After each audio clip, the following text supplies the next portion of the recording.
فضل آپ اس طرح بیٹھتے رہے تاکہ بعد میں آنے والوں کو دقت کم ہو. بالکل سمٹ کے ایمن کو لے آئے. ہاں جی عماد بولو ایمن کو لے آئے. ہاں تو آسانی ہو جائے بعد والوں آسانی ہو جائے. اس نیت سے اگر ہٹیں گے تو ثواب بھی پائیں گے انشاءاللہ کہ دوسروں کی خیر خواہی کی نیت.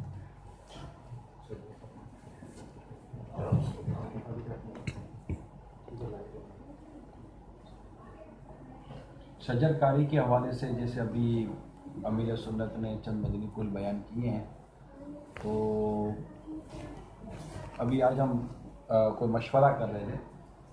اس مشورے میں یہ بات ہمارے سامنے آئی کہ اب عرب امارات میں انہوں نے شجر کاری پر کام کیا اور ایک تعداد میں گورنمنٹ نے درخت لگوائے. ان کے کہنے کے مطابق 8 سے 10 ڈگری گرمی یہ نیچے لانے میں کامیاب ہوئے ہیں ملک کی سطح پر. یعنی 50 51 52 پر جو ان کا ٹیمپریچر چلتا تھا، اب یہ 40 اور 45 کے درمیان یہ غالباً کا ٹیمپریچر لانے میں کامیاب ہو رہے ہیں. اور اس کی وجہ یہ بتا رہے ہیں کہ ہم نے اپنے یہاں درخت زیادہ لگانے شروع کیے ہیں. تو یہ ٹیمپریچر کنٹرول کرتا ہے، یہ نیچے لے آتا ہے، گرمی کو جذب کرتا ہے اپنے اندر، خوشگوار ماحول پیدا کرتا ہے. صلو علی الحبیب صلی اللہ تعالی علی محمد. آپ بھی درخت لگانے کی کوشش کیجیے زیادہ زیادہ تعداد میں. اور اس میں اصل ایک فائدہ یہ رسالے کا کہ اس رسالے کے اندر جو شرعی احکام ہیں نا وہ بیان کیے گئے ہیں. نارملی عموماً درخت لگائیے کا ہمارے یہاں عموماً نعرہ لگتا ہے، لیکن درخت کہاں لگائیے، کس طرح لگائیے، اس کی شرعی احکام کیا ہیں، کہاں لگانے کی اجازت ہے، کہاں لگانے کی اجازت نہیں ہے، اس کی نگہداشت کے کیا کیا معاملات ہیں.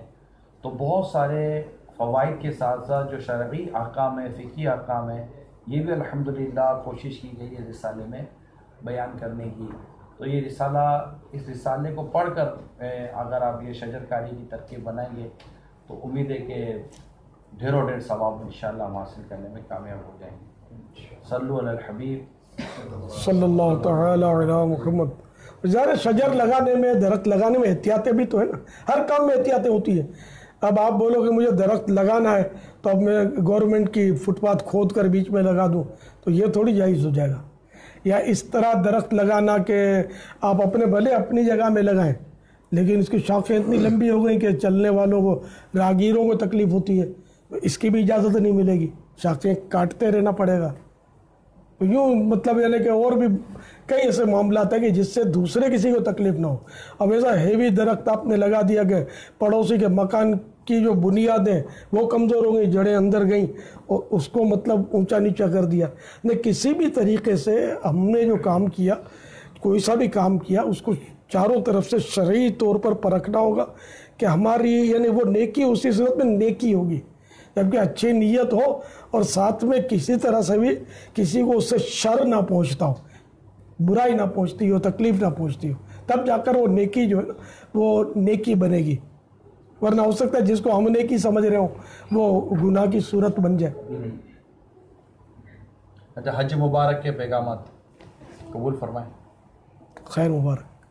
پاپا عرفات کے میدان میں بھی تو درخت لگائے گئے ہیں، آپ نے دیکھا ہوگا، نیم کے درخت لگائے گئے ہیں. غالباً پتے نیم کے دیکھے تو تھے زمین پر. اس میں یہی ہے کہ پاکستان کی حکومت نے، شنیدہ نے جی کسی سربراہ نے لگوائے تھے. اچھا، صرف ایک ہی درخت نظر آتا نیم کا.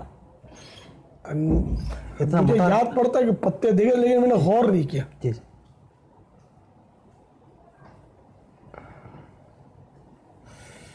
سوال یہ ہے کہ آپ 16 سال کے بعد حج پر گئے اور آپ نے کیا پایا؟ مشکلات بڑھ گئی ہیں، کم ہو گئی ہیں، اور آسانیاں ہوئی ہیں، دقتیں بڑھ گئی ہیں، اس طرح کا سوال ملا ہے، تو آپ کیا کہتے ہیں؟ پہلے زمانے کے لوگ کس طرح حج کرتے تھے، معذور بھی گھسٹ کر جاتے، پتہ نہیں کتنے مہینوں اور برسوں میں یہ پہنچتے ہوں گے مکہ مکرمہ. اب ان کا ایک جذبہ ہوتا تھا. ہم تو اب یہ کہ وہ ہوائی جہاز میں بیٹھے اور پر سے اڑ کر پہنچ گئے، پھر تکلیفوں کا شکوہ کریں کہ یوں تھا اور یوں نہیں تھا اور ایسا ہوا ویسا ہوا، توبہ۔ وہ سچی بات ہے کہ انما الاعمال بالنیات، اعلیٰ حضرت نے اس کا فیصلہ کر دیا ہے۔ ہم کو تو اپنے سائے میں آرام ہی سے لائے، ہیلے بہانے والوں کو یہ راہ ڈر کی ہے۔ دوبارہ لے کے اگر تکلیفیں بھی آتی ہیں نا تو برداشت کیجئے۔ حدیث پاک میں ڈھارس موجود ہے، افضل الاعمال احمزها، افضل ترین عمل وہ ہے جس میں زحمت زیادہ ہو، لیکن اب بظاہر تو صحیح ہے کہ بڑا آسانی ہو گئی ہے۔ میں نے یہ غور کیا ہے کہ پہلے کی جو روحانیت کے واقعات سنتے ہیں، رقت، سوز اور دم توڑنے کے واقعات اللہ اور رسول کی یاد میں رو رو کر، تو اب وہ کتابوں میں تو ہے اس طرح کی حکایات، وہ نظر نہیں آتا، دیکھنے کے لیے آنکھیں چاہیے۔ اب اس طرح کا ماحول جنرلی نظر نہیں آتا۔ جب پہلے تکلیفیں زیادہ تھی تو اخلاص بھی زیادہ سمجھ میں آتا ہے کہ ہوتا ہوگا، اور روحانیت بھی زیادہ تھی کہ تکلیفیں زیادہ تھی۔ اب آسانیاں بہت ہو گئیں، تکلیفیں تقریباً ختم ہو گئیں، ہوٹل بھی قریب چاہیے حرم شریف کے، اور اے سی تو خیر اب وہاں تو ہر جگہ جھگیاں تو ہیں نہیں، وہاں اے سی تو بہت ہے، لیکن بہرحال یہ بھی سہولت ہو وہ بھی سہولت ہو، اور بہت یعنی کہ وی آئی پی روم ہوتے ہیں وہاں۔ اس طرح مطلب یہ کہ یہ سہولتیں بڑھ گئیں لیکن روحانیت کم ہو گئی۔ میں وہ پہلے بھی نوٹ کیا تھا کہ حج میں رقت زیادہ ہوتی ہے، عمرے میں کم ہوتی ہے۔ میں نے اس پر غور کیا کہ حج کرنے میں ایک تعداد غریبوں کی ہوتی ہے جو پیسہ جوڑ کر ٹھوکریں کھا کھا کے پہنچتے ہیں، اور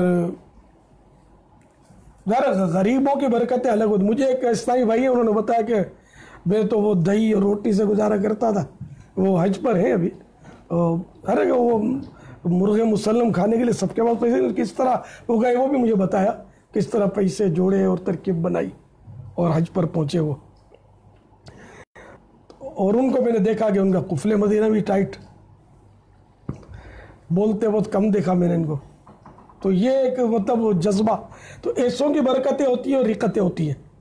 تو یہ کہ حج میں غریب مسکین، اس نے بھیج دیا اس نے بھیج دیا، اس طرح کے بھی وہ پہنچنے میں کامیاب ہو جاتے ہیں۔ اچھا، عمرے میں مالدار لوگ زیادہ ہوتے ہیں، تب غریبوں کی ایک اپنی کشش میں نے نوٹ کی تھی۔ حج میں رقت سوز، اب بھی جو نوٹ کرے گا وہ دیکھے گا کہ حج میں سوز و گداز رقت کیفیت زیادہ ہوتی ہے، عمرے میں کم۔ عمرے میں مالداروں کے جم گھٹ ہوتے ہیں، پیسے والے، وہ 4 بار سال میں پہنچتے ہیں، تو وہ ظاہر ہے کہ بار بار جب جاتا ہے تو پھر بھی وہ کیفیات جو وہ رہنا مشکل ہوتی ہے۔ مجھے سن 80 میں کسی نے بتایا تھا، کسی بزرگ کا قول شاید بتایا تھا کہ مدینہ شریف میں اقامت سے یعنی رہنے سے خواص کا ذوق بڑھتا ہے اور عوام کا ذوق گھٹتا ہے، کم ہوتا ہے۔ تو بہرحال یہ کہ اب سہولتیں بڑھ گئیں تو روحانیت ایسا لگتا ہے، یا ہو سکتا ہے میری فیلنگ غلط ہو، وہ روحانیت نظر نہیں آتی، اب نفسی کا عالم ہوتا ہے، اور لوگ کھانے پینے پر تلے ہوئے ہوتے ہیں، یعنی کہ جو یہاں کم کھاتے ہیں نا وہاں بھی مطلب کھانے پر سب پل پڑتے ہیں، وہ یہ آئٹم آ رہا ہے تو وہ آئٹم آ رہا ہے، ادھر گاڑی رکے گی تو یہ کھایا وہ کھایا، پھر وہاں اسپتال بھی فری ہے کیا، وہ جس کو دیکھو تو وہ نزلہ لگا ہوا ہے تو کھانسے جا رہا ہے، تو کوئی بخار میں تپ رہا ہے، وہ کھائے جا رہا ہے۔ تو وہاں جیسے مطلب ہے کہ وہ ایک تفریح کے لے گئے تو کھاتے پیتے وہ موج کرتے ہیں اور بیمار ہو جاتے ہیں، یا یہاں کر بیمار ہو جاتے ہیں، وہاں کا جو کھایا پیا ہے اب یہاں کیسا نکلتی ہے۔ باپا یہاں تک دیکھا گیا ہے کہ معلم کے خیموں میں جو جوس کے ڈبے دیے جاتے ہیں وہ اپنے بیگوں میں بھر لیتے ہیں لوگ، پھر ہوٹل میں آ کر پیتے ہیں، حالانکہ جائز تو نہیں ان کے لیے ایسا کرنا، جو فکس دیا گیا وہی لے سکتے، مباح ہے وہ، جی ہاں، اگر وہ بوفے کی صورت میں بھی رکھا ہوا ہے تو مباح ہے صرف، جی جی، اچھا لے جانے کے لیے نہیں ہے وہ، جی وہیں استعمال کرنے استعمال کریں۔ کے بس یہ کہ میں نے تو الحمدللہ نہ کوئی کولڈ ڈرنک بھی ایک گھونٹ بھی نہیں پیا، نہ کوئی میں نے یہ جوس کے ڈبے ہوتے ہیں یہ کھولے، نہ مجھے یاد نہیں پڑتا کہ میں نے پیا ہو۔ البتہ کہیں کہیں مروت میں جیسے شربت وہ کیا بولتا ہے آرٹیفیشل بولتے ہیں جی، یہ شربت آتے تو 2 جگہ میں نے گھونٹ بھرے ضرور ہے، مروت میں دل نہیں چاہتا تھا یار میں نے پینا ہے اور میرے گلے نے احتجاج کا جھنڈا بلند کرنا ہے، وہ سارا جو مزہ ہے نا وہ بھی آزمائش ہو جائے گی۔ تو کھانے پینے سے بچنا ہے تو پھر عافیت ہی عافیت ہے، مگر وہاں جو یہاں نہیں کھاتے نا لوگ شاید وہاں کسر نکالتے ہوں گے، بہت کھاتے ہیں۔ پہلے فاقے ہوتے تھے، اب وہ یہاں 3 بار کھاتے ہیں وہاں 5 بار کھاتے ہیں، یہ سمجھ لو۔ اور اتنا کام نہیں ہے وہاں میں فارغ ہیں تو کچھ تو کام چاہیے نا، وہ کھانے پینے کا کام وہ کرتے ہیں۔ 8-10 گھنٹے جو یہاں پر آدمی کاروبار میں گزارتا ہے، نوکری میں گزارتا ہے، وہ 8-10 گھنٹے وہ وہاں کیا کرے گا؟ سونے کا ٹائم وہی۔ اب اتنا عبادت کا ذوق شوق عمرے یہاں سے جو کتابوں میں رہ گیا سب۔ ماہ رمضان الشریف سے پہلے کا جو ایک نہیں ہوتا کہ آپ ماہ رمضان کی آمد ہوگی تو یوں کریں گے، اور مہینہ آتا ہے اور یوں رہ جاتے ہیں۔ پہلی تاریخ کو جذبہ ہوتا ہے، تو وہ یہ تو عام دیکھا ہے کہ حج کے پہلے جذبہ کچھ اور ہوتا ہے، حج کے بعد تو نمازوں کا جذبہ بھی سرد پڑنے لگتا ہے۔ پاپا کھانے پینے کی جو زیادتی ہے اس کا ایک سبب یہ بھی ہے، آج سے 3-4 سال پہلے تک ہر ایک اپنا کھاتا تھا، ہوٹل پر جا کر لوکا سوکا یا 2-3 آدمی مل کر کھاتے تھے۔ اب جو سرکاری اسکیم میں جائے اس کے لیے بھی کھانا مہیا ہوتا ہے پیکیج میں، پرائیویٹ میں جائے اس کے لیے بھی کھانا مہیا ہوتا ہے، تو یوں تھوڑا شاید زیادہ کھایا جاتا ہو۔ یہ بھی ہو سکتی ہے صورت، پیسے ہوتے ہیں سر، جو بھی حج کے لیے جاتا ہے نا وہ اس کے پاس وہ ایکسٹرا پیسے ہوتے ہیں، کھاتے ہیں، سمجھتے ہیں وہ آقا کی گلیوں میں کھائے جاؤ۔ ارے جس آقا کی گلیوں میں پہنچے انہوں نے فاقے بھی تو کیے ہیں، کبھی اس کا بھی تو بندہ لطف اٹھائے کہ نہیں۔